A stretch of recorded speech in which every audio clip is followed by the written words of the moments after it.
মানে ব্যাপার কি যে খুব যদি ওই ড্র্যাব ভাবে বলে যাই না, সেভাবেও বলতে হবে গ্লুকোজ, গ্লুকোজ থেকে গ্লুকোজ 6 ফসফেট, গ্লুকোজ 6 ফসফেট থেকে ফ্রুক্টোজ 6 ফসফেট, ফ্রুক্টোজ 6 ফসফেটের থেকে ফ্রুক্টোজ 1,6-বিস-ফসফেট, লোকে এনার্জি হারিয়ে ফেলে এইগুলোই আর কি। একইভাবে এটার এই ক্লাসিফিকেশন এই ধরনের এটা হয়, আর ওগুলো তো বইতেও আছে, ওগুলোও আমরা পড়বো। বাট আগে একটা মিনিমাম ইন্টারেস্ট সাবজেক্টটায় আসতে হবে, কারণ এইটা তো মানে এখন তো ঠিক আছে, মাস্টার্স এর ক্ষেত্রে কিন্তু বায়োএনার্জেটিক্স মানে সব থেকে important, one of the most important section. আর তোমাদের তো অনেকেই মাস্টার্স পড়বে, হ্যাঁ ঠিক আছে। আচ্ছা, স্লাইডস দেখা যাচ্ছে? রোহন শেখ। হ্যাঁ স্যার দেখা যাচ্ছে।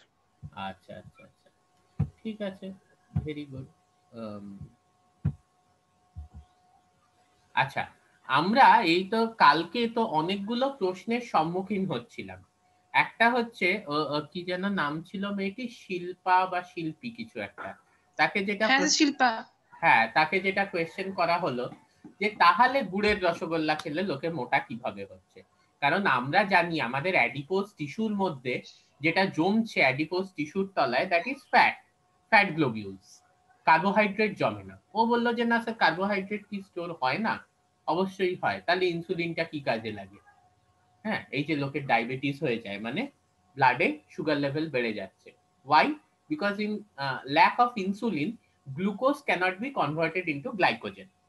ঠিক আছে, আমাদের দুটো হরমোন আছে, একটা হচ্ছে গিয়ে ইনসুলিন যেটা গ্লুকোজকে গ্লাইকোজেনে কনভার্ট করতে হেল্প করে, আরেকটা হচ্ছে গিয়ে গ্লুকাগন যেটা গ্লাইকোজেনকে ভাঙে ইনটু গ্লুকোজ। তাহলে এই যে গ্লুকোজ গ্লাইকোজেনে কনভার্ট হচ্ছে, but this glycogen is a carbohydrate, it's a polysaccharide, it's not a fat, and it is stored in liver and in muscles. ঠিক আছে,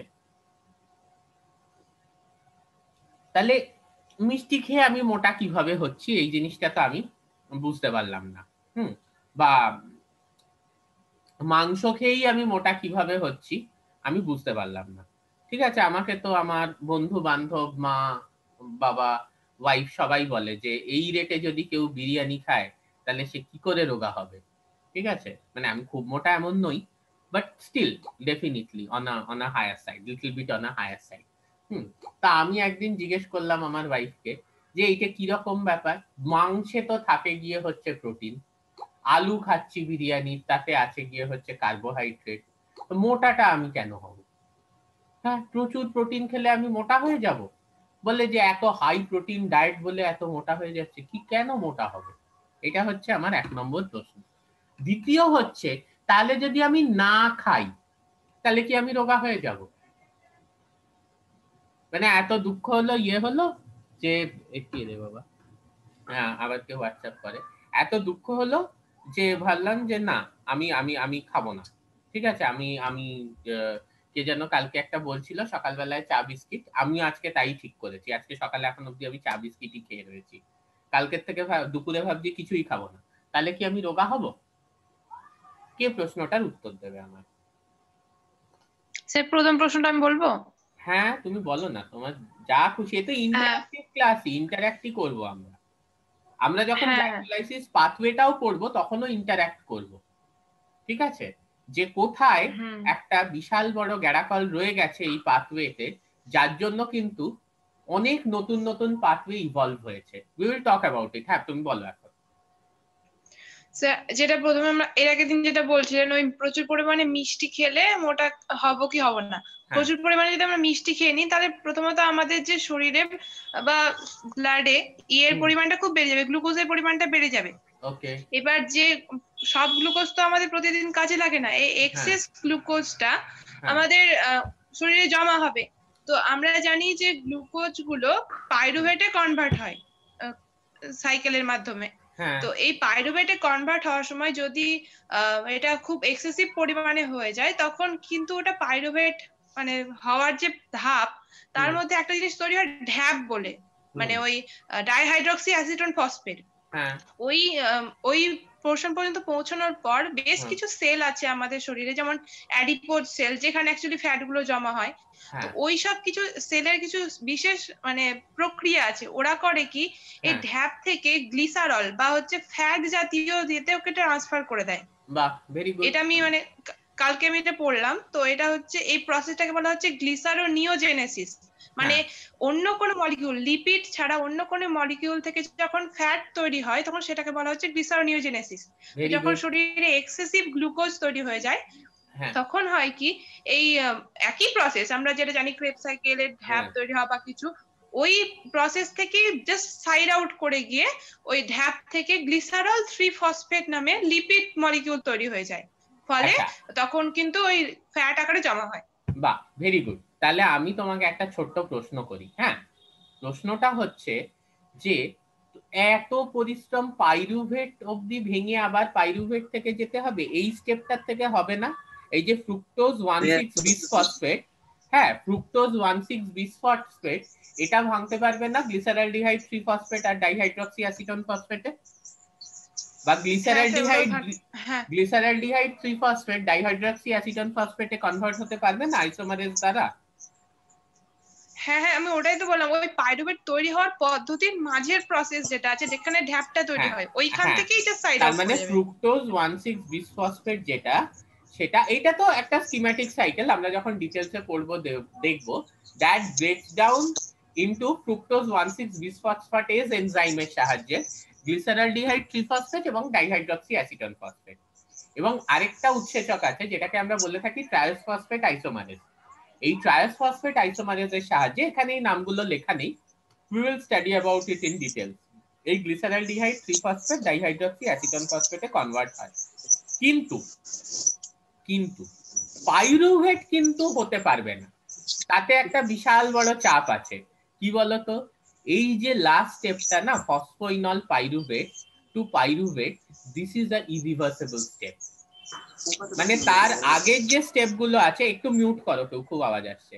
তার আগের যে স্টেপ, একটি ছেলের গলা আসছে, তার আগের যে, একটু মিউট করো প্লিজ, তার আগের যে স্টেপ গুলো আছে সবকটা নয়, but most of the steps are reversible steps, but you can never get a phosphoenol pyruvate from a pyruvate, that's a irreversible step. এটা হচ্ছে 1 নম্বর জ্ঞানাকর, যার জন্য গ্লুকোনিওজেনেসিস কিন্তু অত সোজা প্রসেস নয়। ও যেটা বললো গ্লিসারোনিওজেনেসিস, this is one thing, okay, I buy that, I buy that, কিন্তু এছাড়াও আরো অন্য পাথওয়ে আছে, উইল স্টাডি অ্যাবাউট ইট। আর নেক্সট যেটা আমি তোমাদের জিজ্ঞেস করছি সেটা হচ্ছে, তাহলে সকাল থেকে যেটা বললো সেটা সেরকম ভাবে বুঝতে পারলাম না, একটু বলে দেবেন ঠিক করে? অবশ্যই বলে দেবো, অবশ্যই বলে দেবো, যখন আমি এক্সপ্লেন করব তখন আমি অবশ্যই বলে দেবো, চিন্তা করো না। আর নেক্সট যেটা আমি তোমাদের বলতে চাইছি সেটা হচ্ছে যে তাহলে আমি যদি সকাল থেকে কিছু না খেয়ে থাকি তাহলে কি আমি রোগা হব? হ্যাঁ, কি হলো? অবশ্যই হব, অবশ্যই হব। আচ্ছা, আর শিল্পা কিছু বলছিল। স্যার, না খেয়ে থাকার ফলে তো আমাদের যে টাইম টু টাইম যে এনজাইম সিক্রেশন সেগুলো কিন্তু হতে থাকবে, তো আমাদের অনেক সময় ক্ষতিও হতে পারে এটাতে। প্রথমেই যে একেবারে ঝট করে মোটা থেকে পাতলা হয়ে যাবে তা কিন্তু নয়, তার আগেই কিন্তু শরীর অনেক ক্ষতি হয়ে যাবে। যেমন হচ্ছে এনজাইম সিক্রেশন, আমাদের খাবার টাইমের উপর ডিপেন্ড করে আমাদের বিভিন্ন এনজাইম সিক্রেট হয় যেগুলো ওই খাবারগুলোকে ডাইজেস্ট করে। তো যখন আমরা এরকম হঠাৎ করে ফাস্টিং শুরু করে দেবো, তো আমাদের যে time to time enzyme secretion তো হতেই থাকবে, ফলে আমাদের পাকস্থলীর মধ্যে প্রচুর ক্ষতি হয়ে যাবে। পাকস্থলী ওয়াল গুলো ডিসলভ করে যাবে, অনেক ব্লাড ভেসেল বেরিয়ে যেতে পারে, আলসার তৈরি হয়ে যেতে পারে। একদম, মানে আমি আমাদের খারাপটা বেশি হয়ে যাবে। হ্যাঁ, কিন্তু what about my body weight, আমি আসছি ব্যাপারটায়। ব্যাপারটা হচ্ছে ও যেটা বলছে সেটা হচ্ছে যে আমাদের স্টমাকে যে এনজাইম গুলো আছে পাকস্থলীতে, স্পেসিফিক্যালি আমরা যেহেতু সবাই অ্যাডাল্ট, তো রেনিনকে আমি বাদ দিচ্ছি, পেপসিন, ঠিক আছে? এবার পেপসিনোজেনের থেকে পেপসিনে কনভার্ট হচ্ছে in presence of hydrochloric acid, ঠিক আছে? আমাদের যে চিপ সেলস আছে বা পেপটিক সেলস আছে তারা পেপসিনোজেন সিক্রিট করছে, এবং প্যারাইটাল সেলস বা অক্সিনটিক সেলস তারা HCl সিক্রিট করছে। তো আমরা যেটা দেখতে পাচ্ছি যে পেপসিনোজেন পেপসিনে কনভার্ট হচ্ছে, এবং সেই পেপসিনটা কিন্তু একটা প্রোটিয়েজ, ফলে এই সিক্রিশনের ফলে ও যদি খাবার না পায় ও কি করবে? ও কিন্তু স্টমাকের যে ওয়ালটা সেটাকে ডিসলভ করা শুরু করবে।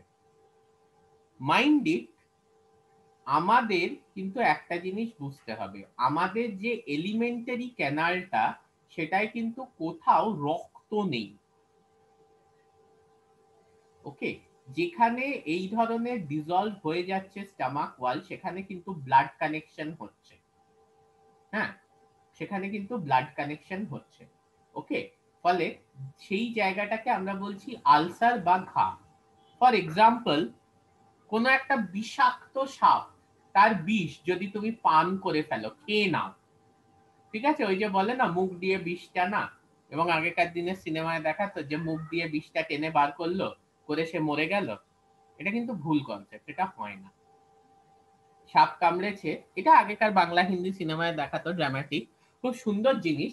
কিন্তু তুমি যদি মুখ দিয়ে বিষ টানো, তাহলে কিন্তু তুমি মরবে না। কেন মরবে না? তার কারণ হচ্ছে সাপের বিষটা যখন তোমার ব্লাডের সঙ্গে কন্ট্যাক্টে আসছে, তখনই কিন্তু সেটা ক্ষতি করতে পারছে। তোমার এলিমেন্টারি ক্যানালে কিন্তু কোথাও ব্লাড নেই, unless you have a ulcer. ফলে তুমি যদি সাপের বিষ খাও, it will act as a very good digestive enzyme. Please একটু মিউট করো যে অন করেছো। তুমি যদি সাপের বিষ খাও, it will act as a very good digestive enzyme, যেটা কিন্তু ডাইজেশন করে দেবে। তোমার যে খাদ্য ইত্যাদি আছে সেগুলোকে কিন্তু ডাইজেশন করে দেবে। ওকে, তোমার কিন্তু কোনো ক্ষতি হবে না, আনলেস ইউ হ্যাভ আলসার। কিন্তু ও যে জিনিসটা বলছে, তাতে কি হবে, আমি না খেলে আলসার হয়ে যাওয়ার একটা সম্ভাবনা আছে। কিন্তু বডি ওয়েটের উপর কি এফেক্ট হবে সেটা কিন্তু এখন আমরা দেখছি না। সেটা তো একটা আমরা যেটাকে বলছি যে আমি খাচ্ছি না, এটা একটা কোল্যাটারাল ড্যামেজ, এবং এটার থেকে প্রোটেক্ট করার একটা উপায় আছে। কি উপায় আছে শিল্পা, বলবে এই আলসার থেকে প্রোটেক্ট করার?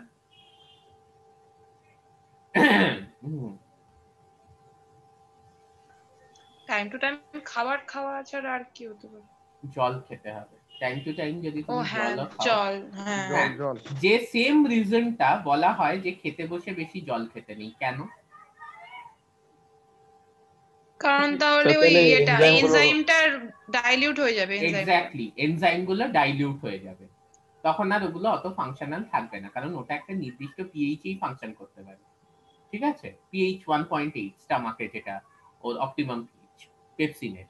তো এই সেম কারণে লোকে বলে খেতে বেশি বসে এত জল খেতে নেই। তার একটা কারণই হচ্ছে যে তোমার এনজাইমস গুলো ডাইলিউট হয়ে যাবে। নাও তুমি যদি রেগুলার বেসিসে জল খাও, তাহলে তোমার এই জিনিসটাও হবে যে তোমার কিন্তু এই আলসার প্রবলেমটা সলভ হয়ে যাবে। But that's a collateral damage. আমি জানতে চাইছি যে আমার বডি ওয়েটের ওপর কি এফেক্ট পড়বে, what will be the effect on body weight. আমি কি রোগা হব?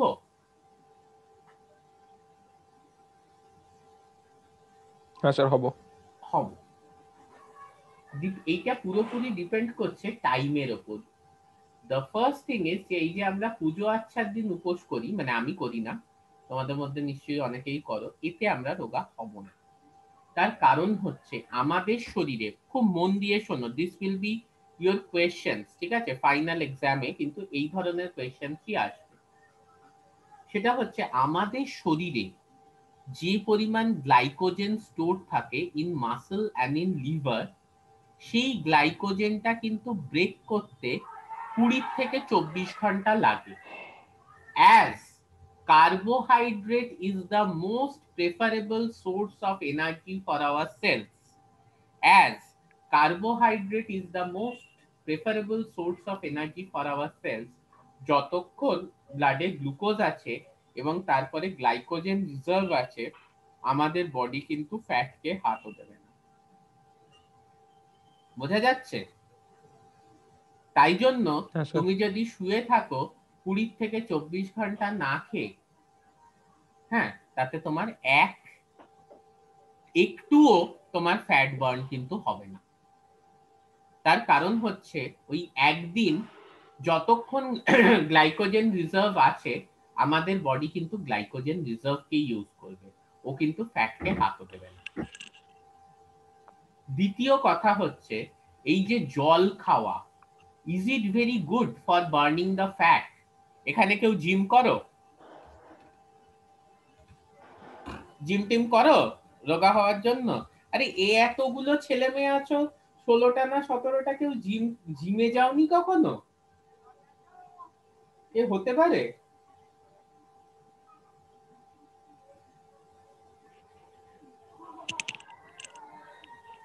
আমি জিমে চলে গেছি জীবনে কয়েকবার, নিয়ে কিচ্ছু হয়নি আমার আলটিমেটলি। যাই হোক, কেউ জিমে যাওনি? কেউ নেই যে জিমে গেছো?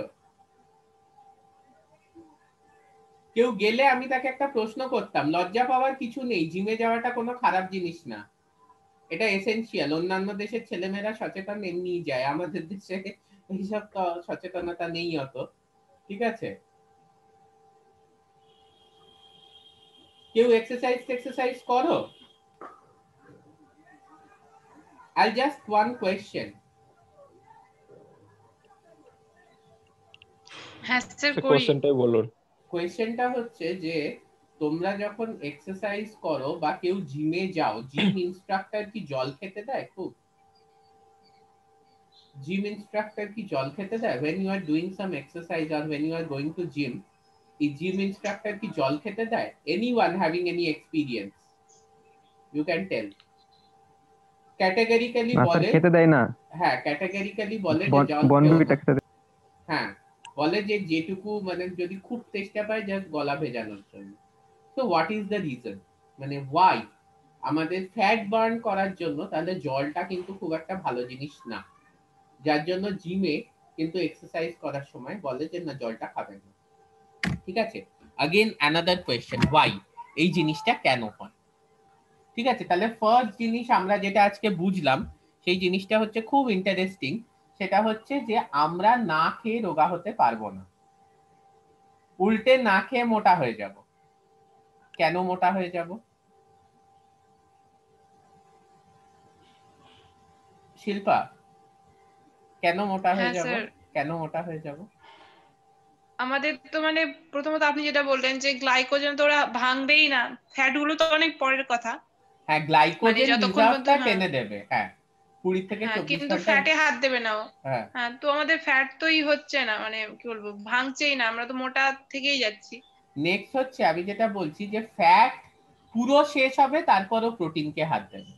যখন ও প্রোটিনকে হাত দিচ্ছে তখন দেখবে তুমি আস্তে আস্তে শুকিয়ে যাচ্ছ, মাসলস ওয়াস্টিং হয়ে যাচ্ছে, মানে মাসল গুলো নষ্ট হয়ে যাচ্ছে, একেবারে সরু হয়ে গেছে, সেটা আমরা আসবো। বাট দ্য পয়েন্ট ইজ যে আমরা, হ্যাঁ নেক্সট বলো যে কেন আমরা রোগা হব না, তার কারণটা কি? কারণ আমাদের শরীরের স্ট্রাকচার গুলো তো ওই প্রোটিন আর তার মানে কারণ হচ্ছে হোমিওস্ট্যাসিস। হোমিওস্ট্যাসিস কি ব্যাপারটা আমি তোমাদের বোঝাচ্ছি। ব্যাপারটা হচ্ছে এইরকম যে তুমি দেখবে যে বাড়িতে যদি কারোর ডায়াবেটিস থাকে, বা আশেপাশে আমাদের নেবারহুডে আজকাল তো প্রচুর ডায়াবেটিক পেশেন্ট আছে, বাড়িতেই আছে। হ্যাঁ, ডাক্তার কি বলে যে জীবনেও কোনোদিনও একটা মিষ্টিতেও হাত দেবেন না, এরকম বলে? না না সেরকম বলেন না। না, এরকম এরকম বলে বলে না না, কখনো। বলে যে মাঝে মাঝে একটা একটা মিষ্টি খাবেন। তার কারণ কি? তার কারণ হচ্ছে যে আমাদের অগ্নাশয়ে beta cells of islets of Langerhans, সেখান থেকে যে ক্ষরণটা হচ্ছে, ইনসুলিনের ক্ষরণটা হচ্ছে নরমালি, সেইটাকে আমার কিন্তু মেনটেন করতে হবে। ঠিক আছে, আমি যদি একেবারে মিষ্টি খাওয়া বন্ধ করে দিই, আমার শরীর কিন্তু সবসময় একটা ফিডব্যাক লুপে চলে, একটা হোমিওস্ট্যাসিসে চলে।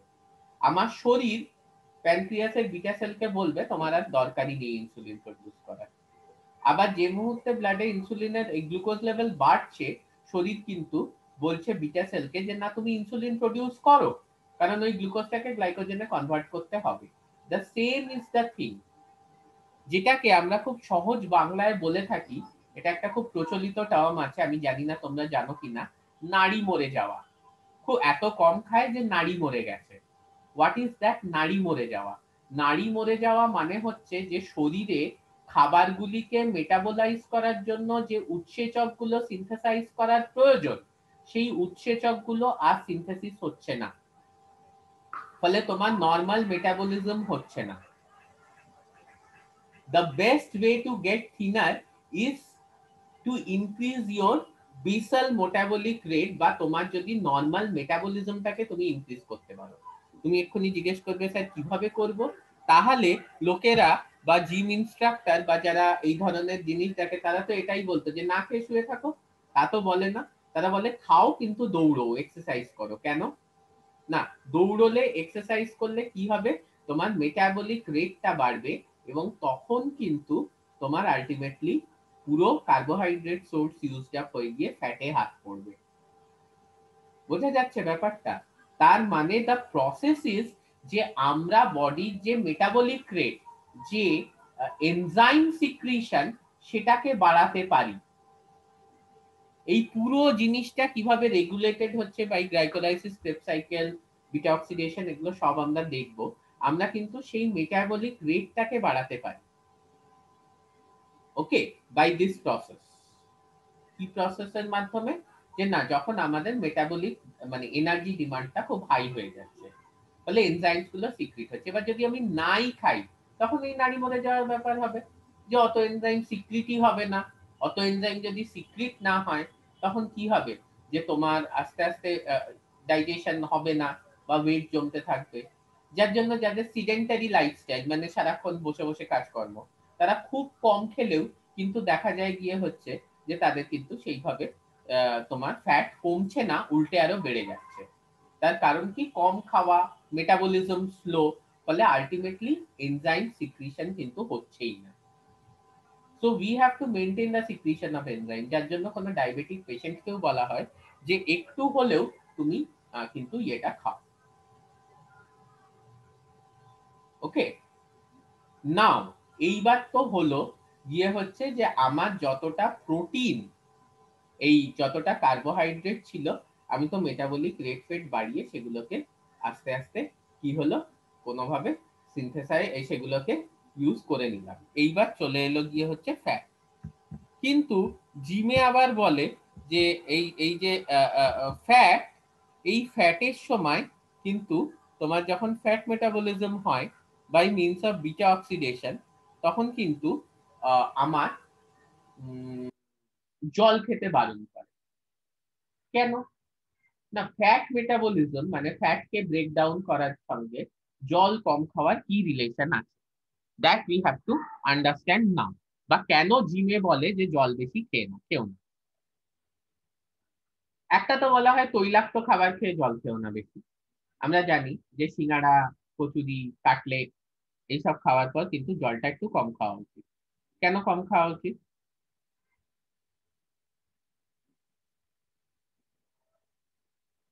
তার কারণ হচ্ছে এগুলো ডাইজেশনের সাথে ওটা হ্যাম্পার করে, ওই এনজাইম সিক্রিশনের যে ব্যাপারটা, ডাইজেশন। আর বিটা অক্সিডেশনে কিভাবে ইয়ে করে, এফেক্ট করে, সেই ক্ষেত্রে আমরা দেখব। ঠিক আছে? তাহলে শিল্পা, তুমি কালকে বলছিলে তুমি সোনার কেল্লা দেখেছো, তাই তো? হ্যাঁ স্যার, দেখেছি। তা সোনার কেল্লায় উট নিজের জল কিভাবে তৈরি করে মরুভূমি দিয়ে যখন হাঁটে? অক্সিডেশনের মানে ফলে। কিসের অক্সিডেশন হয়? ওই তো যে ফ্যাট গুলো যে জমা থাকে, সেই ফ্যাট গুলো অক্সিডাইজ করে তারপর জল তৈরি করে। জল তৈরি করে। তাহলে ফ্যাটের অক্সিডেশনে জল তৈরি হয়। তাহলে অলরেডি যদি জল খুব বেশি থাকে সেলে বা ইন্ট্রাসেলুলার জায়গায়, তাহলে কি ফ্যাটের অক্সিডেশন হবে? না স্যার, হবে না।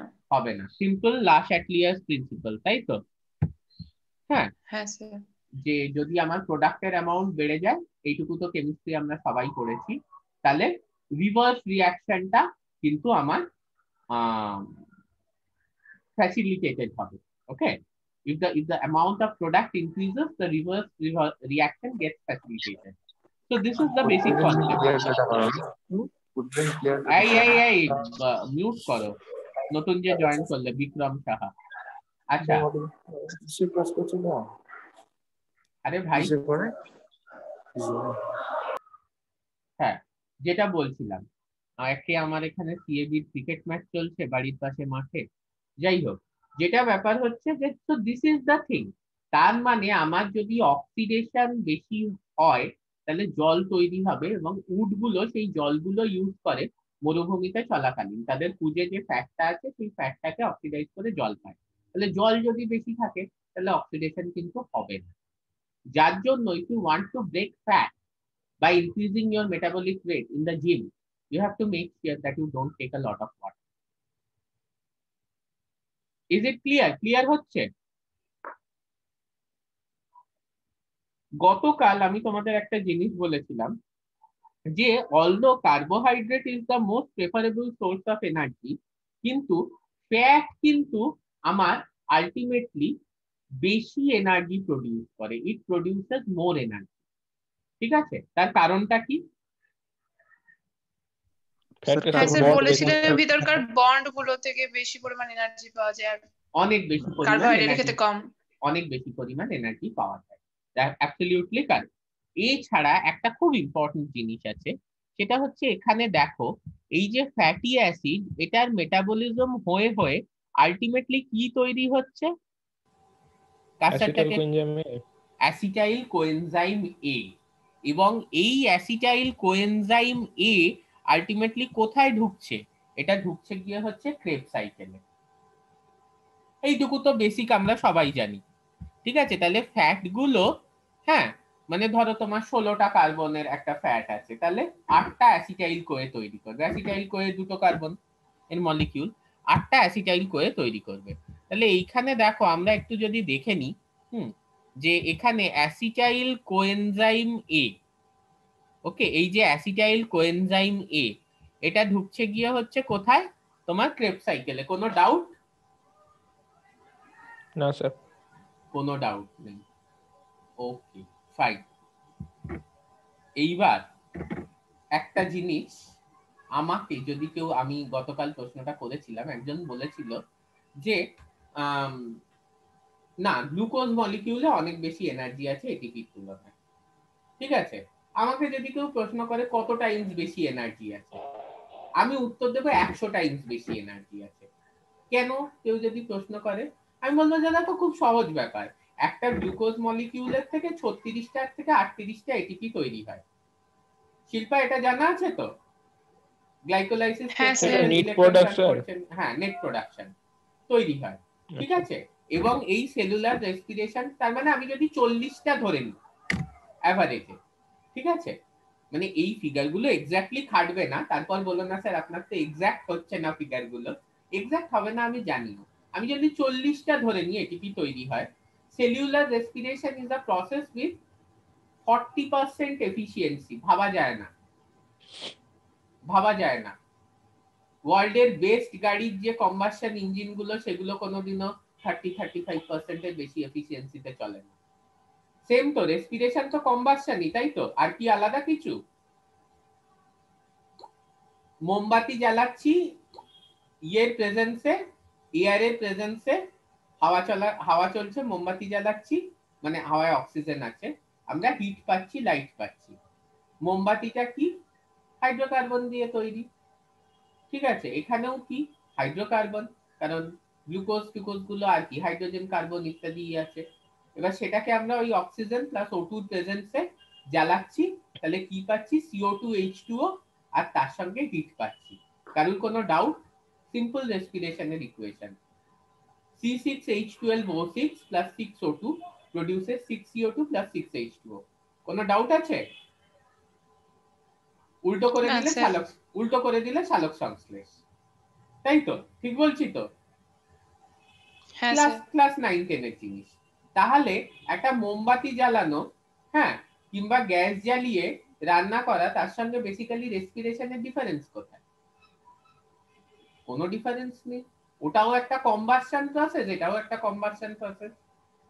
তুমি যদি মোমবাতিটার উপর একটা পাত্র রেখে দাও বা একটা জার রেখে দাও, কি হবে? কালিয়ে পড়ে স্যার যাবে ওটা তাহলে। আস্তে আস্তে গরম হবে ওটা। নিভে যাবে। ঢেকে দাও যদি মোমবাতিটাকে, ও মানে পুরো ঢেকে দিলে হ্যাঁ তো ওটা আস্তে আস্তে মানে অক্সিজেনটা পাবে না আর বন্ধ হয়ে যাবে। হ্যাঁ, বন্ধ হয়ে যাবে। ঠিক আছে, ও বাবা, আর 10 মিনিট মাত্র বাকি, ফাইন। আর সিমিলারলি আগেকার দিনের হিন্দি বা বাংলা সিনেমা, যেগুলো অবশ্যই তোমরা দেখোনি, সেখানে একটা খুব সুন্দর জিনিস দেখাতো, যে কারুর যদি আত্মহত্যা করার থাকে, একটা বিশাল বড় বোতল নিত, সেই বোতলের গায়ে বড় করে লেখা থাকতো পয়জেন, হ্যাঁ, এবং সেইটা সে খেয়ে নিত, এবং সব পয়জেন একটাই পয়জেন হতো। কি পয়জেন বলো তো? Potassium cyanide. তো কি?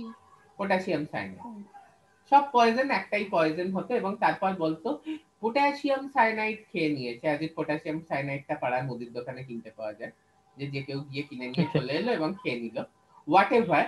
তাহলে এই যে পটাশিয়াম সায়ানাইড খেয়ে নেয়া, তোমরা নিশ্চয়ই পটাশিয়াম সায়ানাইডের নাম শুনেছো, তাই তো? হ্যাঁ স্যার।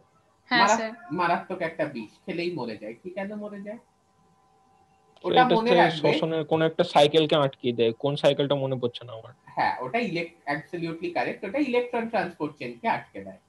সেলুলার রেসপিরেশনের ইলেকট্রন ট্রান্সপোর্ট চেনকে ওটা ব্লক করে।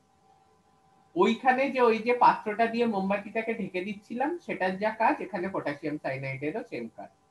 ওটা সাইটোক্রোম সি অক্সিডেজকে, হ্যাঁ সাইটোক্রোম সি অক্সিডেজ, দাঁড়াও আছে বাবা, কেন লেখা আছে কোথাও না, ঠিক আছে আমরা যখন ইলেকট্রন ট্রান্সপোর্ট চেন পড়বো আমরা ডিটেলসে দেখবো, এখানে কোথাও সাইটোক্রোম সি অক্সিডেজ লেখা নেই। ফাইন, ওটা ইনহিবিট করে দেয়, যার জন্য অক্সিজেনটা আর কাজ করতে পারে না। ঠিক আছে, অক্সিজেনটা আর কিন্তু কাজ করতে পারে না। Very nice. তো তার জন্য তোমার রেসপিরেশন বন্ধ হয়ে যাবে। তাহলে বেসিক্যালি গ্যাস জ্বালিয়ে রান্না করা বা মোমবাতি জ্বালিয়ে ধরো কিছু গরম করছো বা কিছু, আর সেলুলার রেসপিরেশন কিন্তু কোনো আলাদা প্রসেস না প্রত্যেকটা প্রসেসে। এবং গাড়িতে পেট্রোল ঢেলে বাইক চালানো, কোনোটাই আলাদা প্রসেস নয়, প্রত্যেকটাই একটা কম্বাসশন প্রসেস। তাহলে আমার 40টা এটিপি তৈরি হলো 40% এফিসিয়েন্সিতে। তাহলে যদি 100% এফিসিয়েন্সি হতো, কটা এটিপি তৈরি হতো গ্লুকোজের থেকে? 100। 100টা। তাহলে সেইখান থেকে আমি বলবো যে একটা গ্লুকোজ মলিকিউলে 100টা এটিপির এনার্জি আছে, বলতে পারি একেবারে মুদির দোকানের হিসেব। So the take home message is cellular respiration is nothing but a combustion process and it is highly efficient. Okay, this is the thing, এই জিনিসটা বুঝলাম। কিন্তু এই প্রসেসে একটা বিশাল বড় সমস্যা আছে। সমস্যাটা হচ্ছে, দেখো আমাদের গ্লাইকোলাইসিস প্রসেসটায় কি কোথাও অ্যাসিটাইল কোয়ে আসছে, অ্যাসিটাইল কোএনজাইমে আসছে?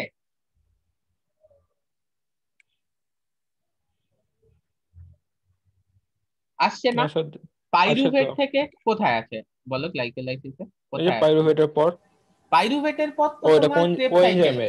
হ্যাঁ ক্রেব সাইকেলে হুম হুম ঢুকে হুম। যাচ্ছে, তাই তো? এটা পাইরু ক্রেবস সাইকেল এটা। হ্যাঁ, পাইরুভেটের অক্সিডেটিভ ডিকার্বক্সিলেশন হচ্ছে, একটা কার্বন ডাই অক্সাইড বেরিয়ে যাচ্ছে, এনএডিএইচ সিনথেসিস হচ্ছে, ওই অ্যাসিটাইল কোয়ে ঢুকে যাচ্ছে গিয়ে হচ্ছে আমার ক্রেব সাইকেলে।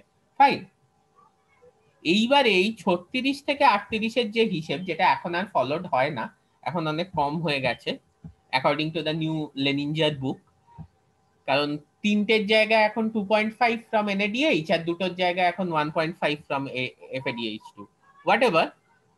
আমি যেটা বলতে চাইছি যে এই যে পুরো প্রসেসটা 36-38 ধরে যদি আমরা এগোই, তাহলে গ্লাইকোলাইসিসে আমরা কটা এটিপি পাচ্ছি?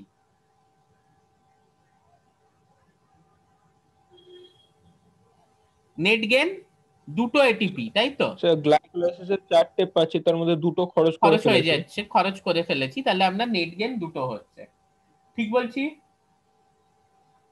হ্যাঁ।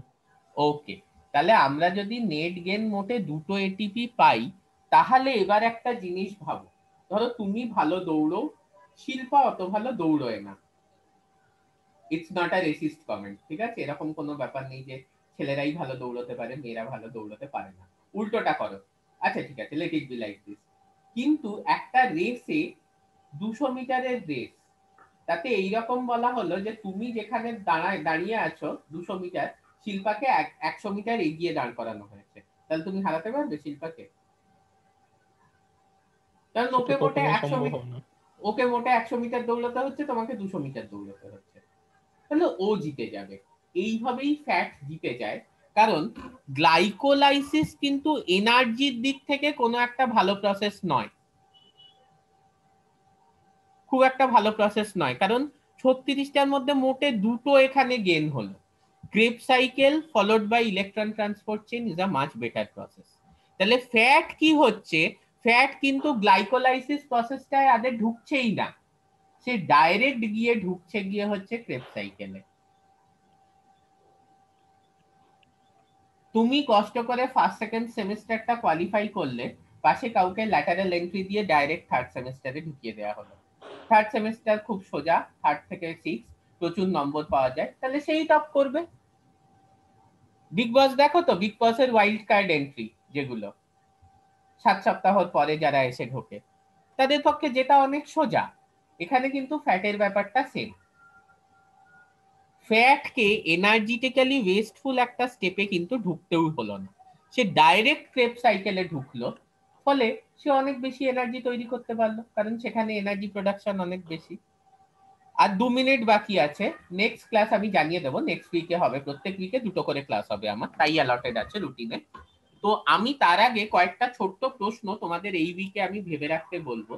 একটা হচ্ছে যে এই পুরো গ্লাইকোলাইসিস ক্রেব সাইকেল, এই পুরো প্রসেসে আমি কোথাও দেখতে পাচ্ছি না যে অক্সিজেন লাগছে, তাহলে অক্সিজেনের অ্যাবসেন্সে ক্রেব সাইকেলটা বন্ধ হয়ে যায় কেন? দ্বিতীয় হচ্ছে যে এই যে ভিটামিন খাওয়া, মানে এই পুরো প্রসেসে কোথাও আমি দেখতে পাচ্ছি না ভিটামিন থেকে এটিপি তৈরি হচ্ছে, তাহলে শরীর উইক হয়ে গেলে ভিটামিন বা প্রোটিন খেতে বলে কেন? So these are the questions.